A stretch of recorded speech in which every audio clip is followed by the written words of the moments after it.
Get out your friend's ex-boyfriend's father's Netflix account because Netflix's new exclusive, made in collaboration with Studio Trigger and CD Projekt Red, Cyberpunk Edgerunners, is, well, it's a masterpiece. I mean, honestly, Trigger's motto might as well be, Trigger has really outdone themselves this time. Probably said in both positive and negative tones, like, oh, Trigger's really outdone themselves this time. But for real, this time, Trigger has really outdone themselves. Am I getting that across? Man, can these motherfuckers draw when they get a budget. Now, you might have noticed from the CD Projekt Red tie-in, Cyberpunk Edgerunners exists within the same world as everyone's second favorite Keanu-having video game, Cyberpunk 2077. But Edgerunners puts a great deal of effort into bringing this cyberpunk world to life. The alleys, the skyscrapers, the fashion, the tech, every frame oozes cyberpunk. See, Cyberpunk is more than a cool game with a lot of T-posing or a tabletop RPG with some deep lore. Cyberpunk is a genre. It's science fiction that focuses on a futuristic version of the 80s and 90s going through the dystopian societal collapse of capitalism taken to its logical extreme. Commerce is our goal here at Tyrell. More human than human is our motto. It features corporations reigning above governments through the corrupting and coagulating effect of money, as everyone else skitters around a capitalistic wasteland whose every nook and cranny are meticulously designed to extract wealth. And see, I mentioned the 80s and 90s because much like sci-fi media like The Jetsons was a reflection of 50s and 60s American optimism, coded in its 50s aesthetics and societal expectations. But if he only knew how I hate washing, ironing. Cyberpunk is coded in that late 80s, early 90s culture. It's drenched in that grungy punk pessimism and informed by what was a growing dissatisfaction and disillusionment with capitalism and the status quo. That's why every street corner is neon. That's why every car is angular and gull-doored. That's why the largest corporations are American and Japanese. Back in the 80s and 90s, people legitimately thought of Japan as a threat to American economic hegemony. Every day we're losing ground to the Japanese, and I want to know why. And those feelings of disillusionment with capitalism and corporations have made a very significant resurgence in modern culture. Honestly, a modern take on sci-fi would probably look very similar to Cyberpunk. We just might replace Japan with China and throw in a few more TikTok dances. But it's this resurgence in anti-capitalistic sentiment that I think allows Cyberpunk Edgerunners to get away with not being too preachy about its anti-capitalist bent. That bent is there. The first episode does a masterful job at showing all the ways the main character, David, is being sucked dry of what little money he has. It provides a very believable and relatable reason for why he would feel the need to turn to crime to survive. But Edgerunners never dips too deep into the preachy anti-capitalist screeds that other cyberpunk media sometimes fall victim to. Edgerunners doesn't have to convince you that capitalism can be bad. That's an opinion that many modern people hold. And so, since Cyberpunk's very aesthetic is capitalistic dystopia, Edgerunners lets it fall into the backdrop and be the aesthetic. Communicate it through environment and subtext while focusing in on its real message that we're all going to die. Now, fair warning, going forward we will be hitting on some spoilers, mostly relating to character motivation. I'm not going to explicitly talk about the ending, but if you want to go in clean, then go do that. Close this video, ask your dad for his Netflix password, and go watch it. It's good. Oh, but, subscribe. But then get the fuck out of here. Go watch it.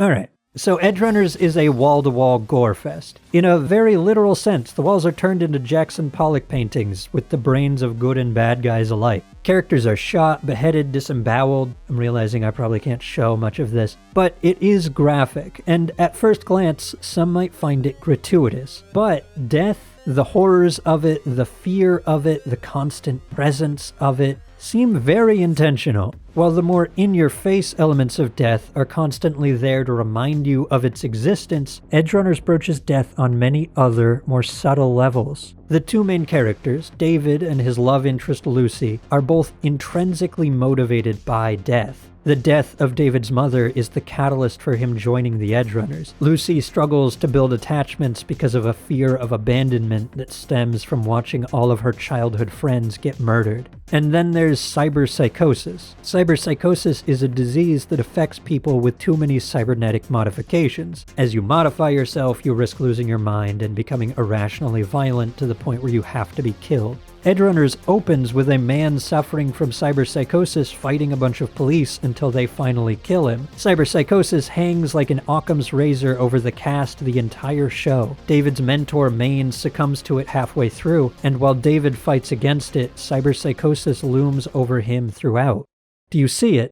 Cyberpsychosis is a metaphor for death. Its constant presence in the back of the characters' minds, they fight it, they tell themselves that it won't get them, that they're immune, that they're special, and yet it remains an inevitability. David very literally believes himself special. He's shown to have an abnormally high resistance to the deteriorating effects of cyberware, and so he believes himself fully immune. This is akin to the sense of immortality many young people experience, the belief that things will work out. But that's clearly not the case, right? In an uncaring world, no one is a protagonist, and a cyberpunk world is so dystopian that uncaring nature takes front and center stage, while still being relatable enough to draw parallels to our own lives. Edgerunners uses David's naivete, his perceived invincibility, his perceived destiny to show just how uncaring the world is. Even if somebody fights and flails and screams to be immortal, to be the protagonist, to get the happy ending, they may not. And now, to retract myself a bit from this heady existentialism, the show is not as far up its own ass as I may be. While these heady themes do exist within the subtext, the show itself is not dragged down by them. It's exuberant and irreverent. The characters are fun and vibrant in both visuals and dialogue. The show's pacing maintains an incredibly steady clip throughout, never sagging under the weight of its own sorrow or extended canon. But I do have one nitpick to address with its plot. The character motivations in Edgerunners, especially the later episodes, are largely catalyzed by the romantic relationship of David and Lucy. Their immense love and willingness to do anything for each other is the driving force behind the plot. However, they don't actually spend that much time together on screen. Now, that's not true of the second episode, who's largely devoted to their meet cute and first date, but they're kept apart by hurt feelings through episode 3 and up until the end of episode 4. It's here where they make up and begin their relationship in earnest. But after episode 4, there are almost no scenes of these two just enjoying each other's company. And yeah, I know. You want to forego action for them to go on a date? This ain't a rom-com, bro. But the problem is, if you're going to motivate the entire second half of your show with a relationship, you should show the relationship. We are told on many occasions that these two are madly in love with each other. Their actions apart certainly speak to this, but they spend most of their time together passive-aggressively arguing with each other, refusing to tell each other important information. A lot of their one-on-one conversations end with one of them refusing to answer a direct question or request from the other. The lion's share of their interactions being awkward and strained is just a bit at odds with what's supposed to be an incredibly powerful relationship. To use another Netflix animated show for comparison, look at season 3 of Castlevania. Trevor and Sypha are in a relationship, and the narrative goes to great lengths to show us this. Oh my god. That is better than sex. Better than sex? Well, no, not... They don't have to have the characters giving soliloquies about how love is their motivation or opining over the other to third parties, because just by watching Trevor and Sypha interact, it becomes glaringly apparent that they like each other. I just think there should have been at least one scene in Cyberpunk after their relationship started that was wholly devoted to showing David and Lucy just being happy to be in a relationship. I mean, look at Cyberpunk's ending. When they're doing flashbacks to show how great their relationship was, almost all of the scenes come from episodes 2 and 4, before their relationship. That's weird, and it detracts a bit from the emotional weight of the scene.